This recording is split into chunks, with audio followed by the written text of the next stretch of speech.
mean, at Forbes Travel Guide, that's an easy one. We've had the global benchmarks in, service excellence, going back to the 1950s. And the reason the global luxury industry and hospitality and travel runs on it is because they continue to evolve. But it's all about the guest. It's about, for them, what is going to have an amazing experience. And at luxury, the human connection is front and center. In the industry, we're all constantly innovating, and the guest expectations constantly rise. And so what is it you need to do for the guest experience? And that's what our standards are based on. They're not proscriptive and dictating you must do it this way, but it's the guest should have this kind of experience because we know that's what's going to drive loyalty, commitment, human connection. How you choose to do that, whether you're using technology or not, is really up to each hotel. A lot of them have they have their own brands, their own differentiation, positioning, so it needs to work. A warm welcome in Tokyo is going to look different than in Berlin, than in Austin, Texas. While there are fundamental variables to delivering exceptional service, there is no fundamental one-size-fits-all formula that each variable can fit neatly into. Every hotel operation has its own unique anatomy, which requires an equally unique formula for service delivery to excel. This is why when Les Clefs concierges switch hotels throughout their long careers, they can almost instantly adapt their own formula for service delivery.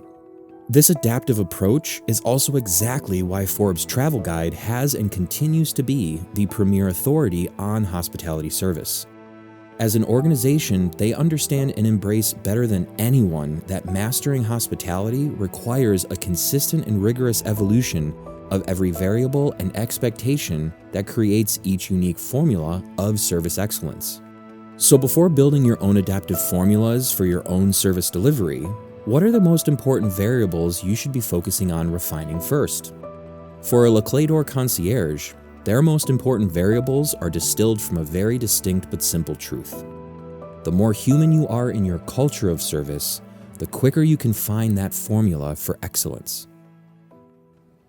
What I tell my concierge, who I've also brought into the industry and I've trained as well, for me it's really putting yourself in the shoes of the guest and listening, really listening to what it is that they're saying to you and being able to interpret exactly what it is that they're looking for as well. Because again, no amount of any technology is going to be able to substitute for being able to understand your guest in such a short period of time. I mean, that's the challenge that every concierge has.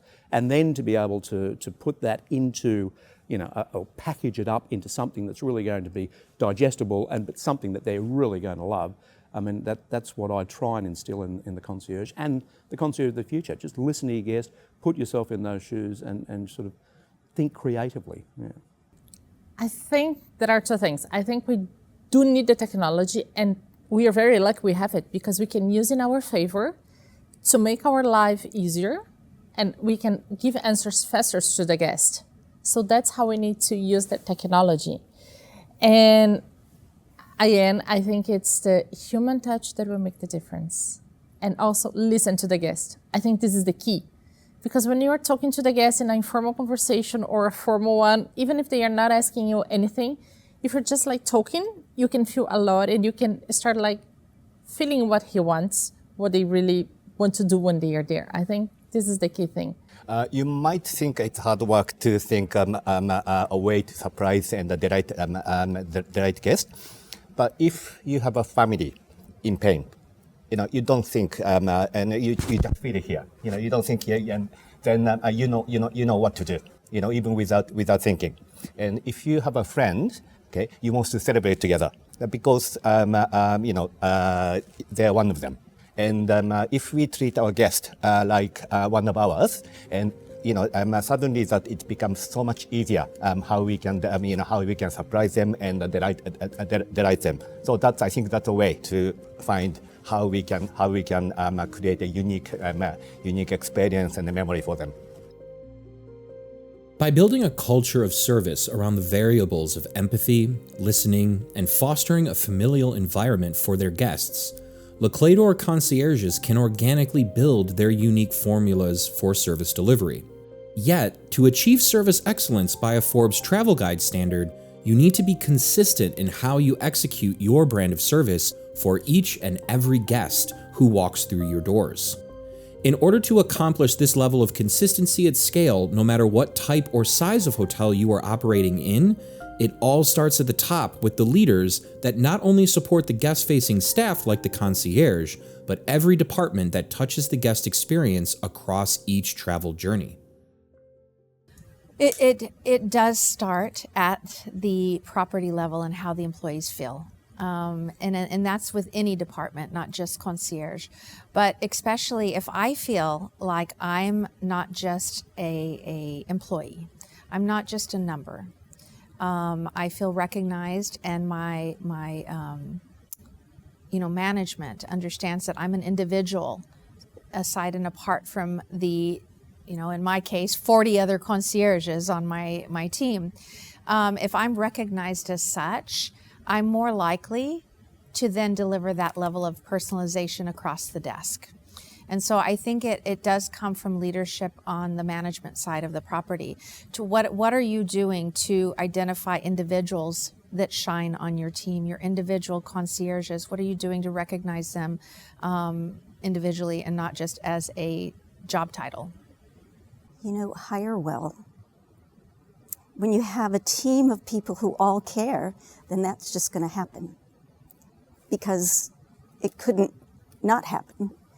And I feel very fortunate that I'm working with a team right now. It's a new team, and for the first time since I've been at this, it's new to me, our team is just, we're all very caring people, and we take care of each other, and that's our order of the day. Take care of each other as we take care of the guests. And like many people like to say, for me, when people ask me, why are you doing this? You're always so busy. And I say, I love taking care of the people who take care of the people.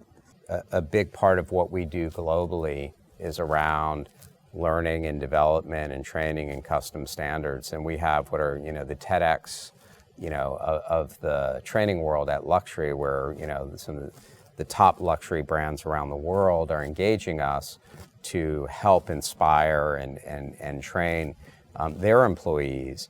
And I think, a big part of that is, I think, the famous quote, Horst Schulze, it's Carlton, if I can teach somebody to carry a bag across the lobby, I can't teach someone to want to. I think, it's that notion of when you have a guest, and every time for you, it might be the 100th person you've checked in or served in an F&B outlet, that ability to, from my view, to never lose of it's like you're somebody I love and want to serve, right? You're somebody who I care about and want to learn about, and what do you need and how do I do that? Just like anything else, when you learn a sport or an art, when you stop having to think about the mechanics and you can focus on elevating to the highest level, it's because it's inside you. What allows a great Le Clefs concierge to consistently surprise, delight, and achieve the coveted Forbes Travel Guide standards of excellence is how they apply their own formulas of service delivery through tools like technology, and especially ongoing training and development, which supercharges their capabilities to engage. This is one of the main reasons Le Clefs meets every year at their international congresses, in working together to educate and elevate each other towards that service excellence. They know at the end of the day, a hotel as a real estate asset is only as valuable as the people operating inside that real estate asset. They know that the lifelong memories guests will take with them after a stay are not about how beautiful the lobby looked, but instead how they were treated, how well the staff knew them and valued their time, and how that staff used that time and knowledge to give those guests experiences that drive loyalty, commitment, and a remarkably meaningful human connection. This even goes back to the Forbes Travel Guide days and mobile travel guide. Is that they're building a brand new hotel, it could be $100 million. And then the next question is, okay, so you've invested in the physical capital. How much you invest in the human capital? And they're like, I don't know. I'll do 2 rounds of training.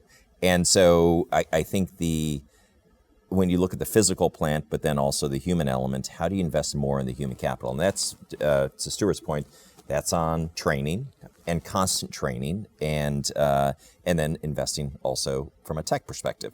I give you an example. My daughter, who is at college, moves into the hotel industry last year, front of the house, check in. She's like, oh my God, this is crazy, the tech at the desk, because it's not something the younger generation has ever seen before because it's so old. And then how do we continue to inspire, innovate as an industry to bring this younger generation back into the workforce? And technology has something to play a part of that, because they want to come in there and kind of the way they work in their consumer life, they want it to work as easy, as a hotel employee as well.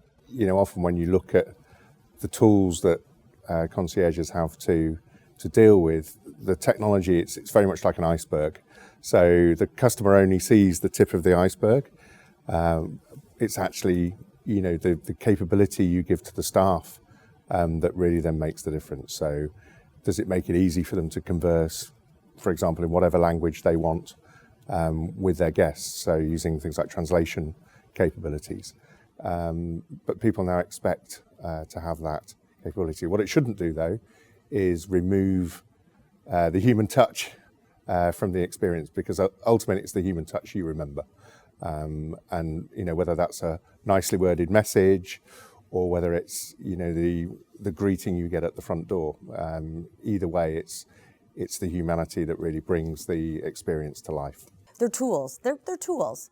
They will never replace us. Like, people don't come back to the same hotel because of the hotel app or the contactless check-in, or, that's not why they come back. They come back to shake my hand, to look me in the eye and say, hey, Michelle, how you been doing? Have you tried that new restaurant? Like, what do you want to tell me, Or because they know that I will personally put their suitcase up in their room every week they come back, and they want to talk to me. They don't want to be completely contactless and left alone.